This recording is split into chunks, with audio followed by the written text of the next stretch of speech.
Você quer aprender como que eu fiz para montar meu negócio online de sucesso e viajar o mundo?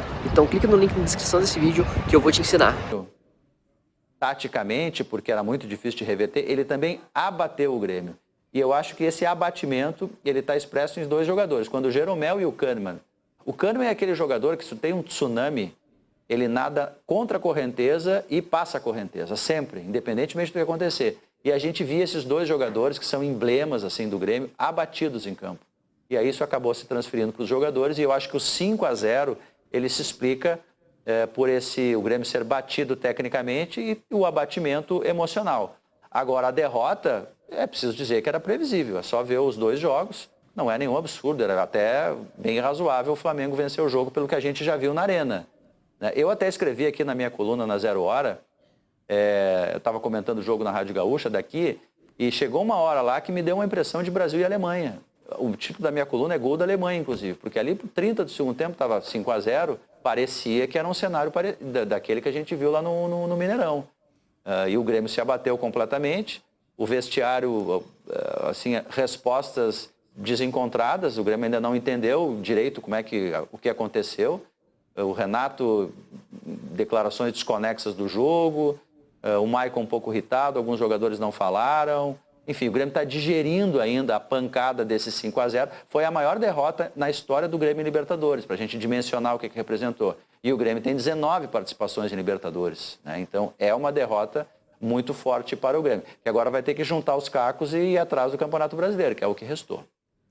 Até para garantir participação na Libertadores no ano que vem, né? Eu vi o primeiro tempo no Maracanã, fiz o Globo Esportivo de lá. Aí tive meia hora ali para acompanhar a movimentação da torcida, que foi muito impressionante até para os padrões do Flamengo. A torcida do Flamengo ontem mostrou que era realmente um dia especial para ela. O pré-jogo foi, mesmo para quem está acostumado a ver o Flamengo no Maracanã, foi um troço assim diferente. Estava um tom acima de excitação, de alegria. Os jogadores se disseram muito contagiados por isso, né? E aí, eu estou citando isso para tentar contar o que foi a história da partida vista por esse ângulo. Você imaginava que o Flamengo entraria no jogo numa velocidade ainda maior do que a do jogo na Arena. A primeira partida. Que o Flamengo ia empurrar o Grêmio para dentro da própria área. E aí o Grêmio começa a fazer uma marcação muito em cima do Flamengo. E aí qual é a reação de quem está no Maracanã ali nas conversas? Não vai aguentar fazer isso por nem 15 minutos. Porque o esforço que isso exige é grande demais. Aguentou 15, aguentou 30. Foi o máximo. Mas aí o Diogo já registrou que com 20 e poucos 26. já surgiu uma... Olha ali. 26. Né? O Grêmio tinha uma linha de 26 minutos. Depois ele tinha mais duas linhas de 3. Uma para abafar a saída e outra para tentar congestionar o meio de campo. Mas ao mesmo tempo, e o Diogo já citou, esse tipo de esquema, ele funciona, ele vai ter êxito se você conseguir fazer com que essa bola fique mais no campo ofensivo. Só que o André não conseguia fazer isso. Tampouco o Everton. E acho que ela batia e voltava, batia e voltava. Confiou no André também para a bola enfiada, que é algo que tem se tentado explorar contra o Flamengo.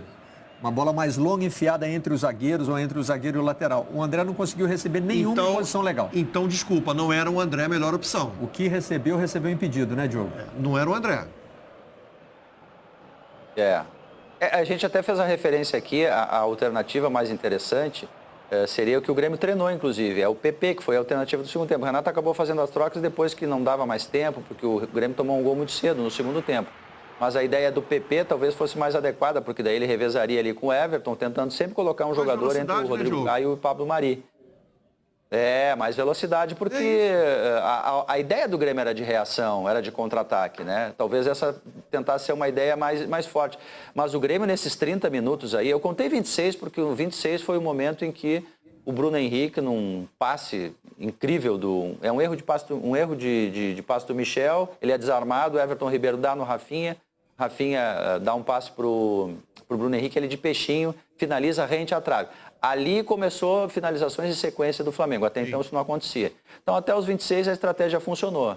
O Grêmio chegou a fazer linha de 6 atrás. Paulo Miranda jogou como lateral, era quase um terceiro zagueiro, junto com o Kahneman e o Jeromel, e aí voltava, já tinha o Cortez, voltava o Alisson, e voltava o Everton também, o Grêmio fez linha de 6 ali para tentar defender, mas não encaixou o contra-ataque por isso.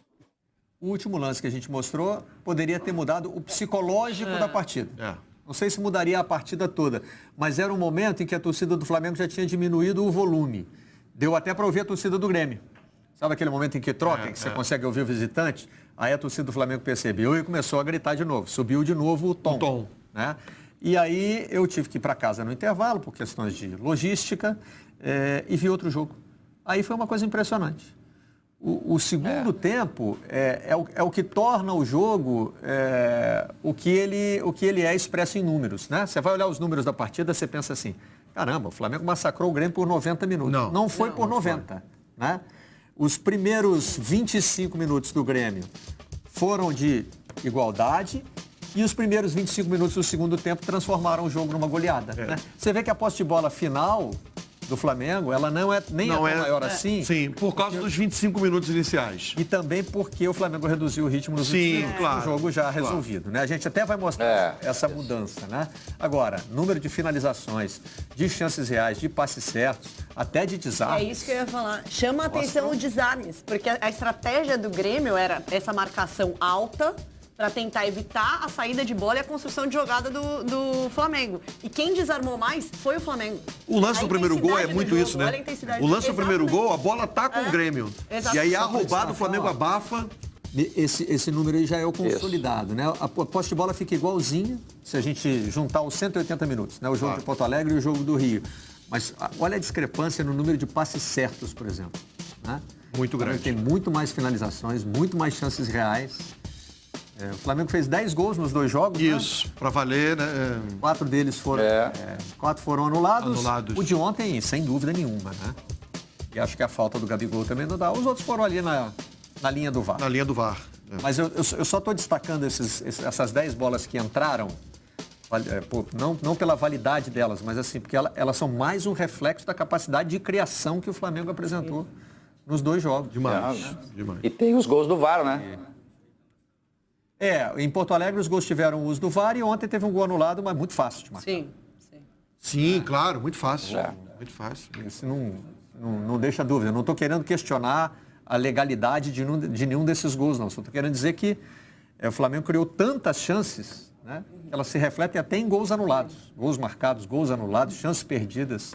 A discrepância foi muito grande. Demais. E em nenhum momento, assim, exceto por esse lance no primeiro tempo, né, que foi o lance do Michael, que o Michael quase fez, em nenhum outro momento o Flamengo tomou sufoco. Nenhum outro momento falou assim, nossa, será que está ameaçada essa classificação? Não. Foi só, o primeiro tempo foi meio de igual para igual, como o Diogo falou, nesse lance aí aos 26, 27. Começou o Flamengo a desequilibrar um pouco, mas foi um jogo bom, assim, você falou, nossa, vai ser um jogo equilibrado. Segundo tempo, pareceu que o Grêmio não entrou em campo. E aí eu fico imaginando, assim, agora vai ser uma missão, né, pro Galhardo, que vai ser o adversário do Flamengo, vai enfrentar o Flamengo na decisão. Os técnicos que jogam contra o Flamengo aqui no Campeonato Brasileiro, qual é a melhor forma tática? Qual é o esquema tático para jogar contra o Flamengo? Procurando. É o quê?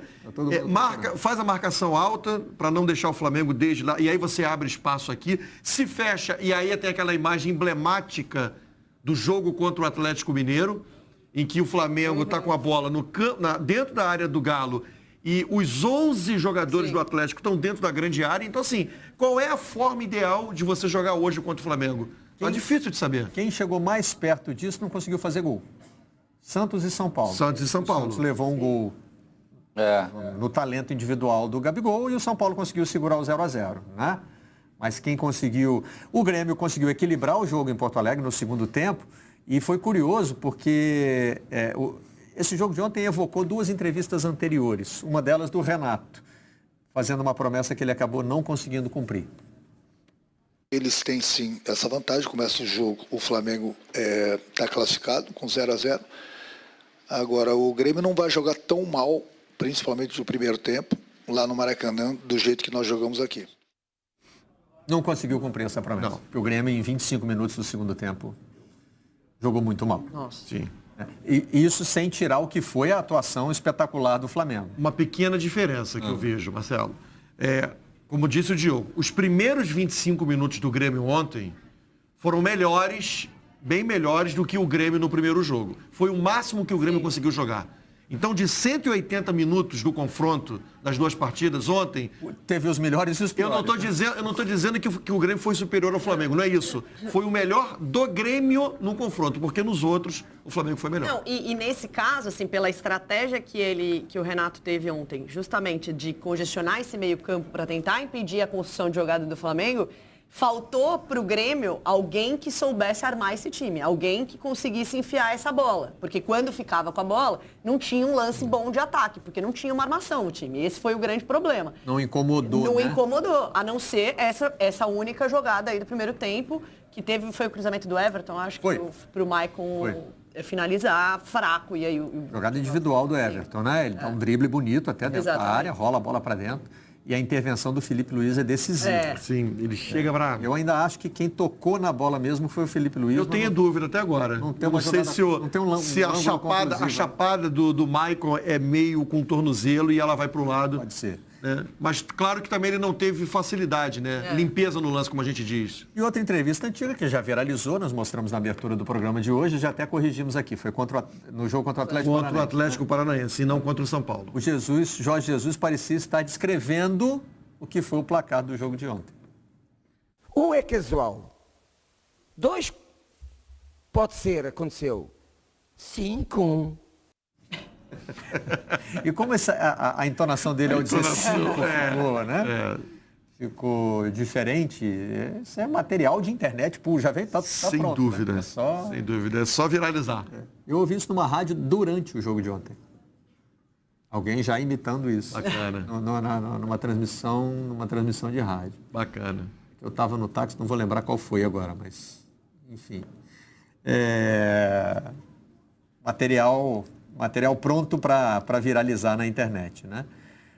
Ele reclamava aí do número de faltas sofridas pelo Flamengo. Nós mostramos aí o que foi a marcação do Grêmio no primeiro tempo, né? Que parecia eficiente, mas sempre com aquela ressalva, né? Será que vai aguentar muito tempo? O Jorge Jesus disse que já estava...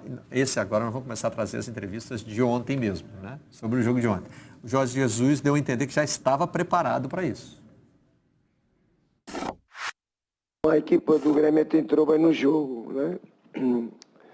Nós projetámos logo esta equipa antes do jogo que iria jogar de uma maneira diferente em termos de sistema, uma vez que o Luan e o menino, que agora esqueço o meu nome dele, Jean-Pierre, estavam de fora e eu projetei que esta equipe ia jogar para a minha equipa no 4-3-3. Já tinha feito isto numa meia de final, eu não. O treinador do Grêmio tinha feito isto numa meia final com o Riva, o ano passado. E, portanto, nós sabíamos perfeitamente que se fosse assim, qual era a ideia de jogo e face à nossa dinâmica que a equipa tem em termos de sistema, é muito... Joga ela com 3, joga com 5, joga como jogar. Não é fácil parar esta equipa quando ela entra dentro da zona ofensiva. Não é fácil parar o Flamengo. E esse 4-3-3 ficou bem, um 4-3-3 bem marcado, assim, com relação à marcação, né, Diogo? São 3 volantes à frente da zaga, né? E aí 3 jogadores mais à frente. Isso. Ontem o Michael foi o jogador designado, digamos assim, para jogar um pouco mais adiante. Na hora que o Grêmio estava defendendo, como eu disse, como o Paulo Miranda tem o cacuete de zagueiro, ele foi um zagueiro pela lateral direita, né? Não conseguiu fazer o seu melhor, enfim, tentou contribuir, mas não foi bem. Ele não conseguia nem tocar na bola, às vezes, perdido na velocidade ali da movimentação do Gabigol e do Bruno Henrique. Mas na hora de defender, o Grêmio alinhava esses 3, e aí às vezes descia o Alisson de um lado, descia o Everton e o Cortez já estava do outro lado. O Grêmio às vezes fazia ali de 5 atrás na hora de defender. Agora, essa questão ali que a Renata referiu, eu acho interessante isso. Porque o grande segredo do Flamengo, para mim pelo menos, não é atacar. Vários times atacam, fazem muitos gols. O problema é que o Flamengo defende bem demais. Um dos motivos pelos quais o Grêmio não conseguiu construir ontem, claro, não tinha o Luan, não tinha o Jean-Pierre, não tinham jogadores com características para tanto. Mas o Flamengo já enfrentou vários times que têm essa característica e não consegue criar porque o Flamengo marca. A bola também não chegava lá na frente no André, Porque quando o Grêmio tinha a bola, o Flamengo desarmava. Estão ali os números de desarme. Pessoal, todos os dias eu recebo essas notificações no meu celular trabalhando pela internet. Hoje eu tô aqui em Fernando de Noronha, na praia, e as comissões continuam caindo aqui na minha conta. Muita gente me pergunta como que funciona esse mercado. Então se você quer saber mais, clique no link na descrição desse vídeo, eu vou te falar mais sobre o assunto. Agora eu vou aproveitar que eu tô na praia e vou dar um mergulho ali.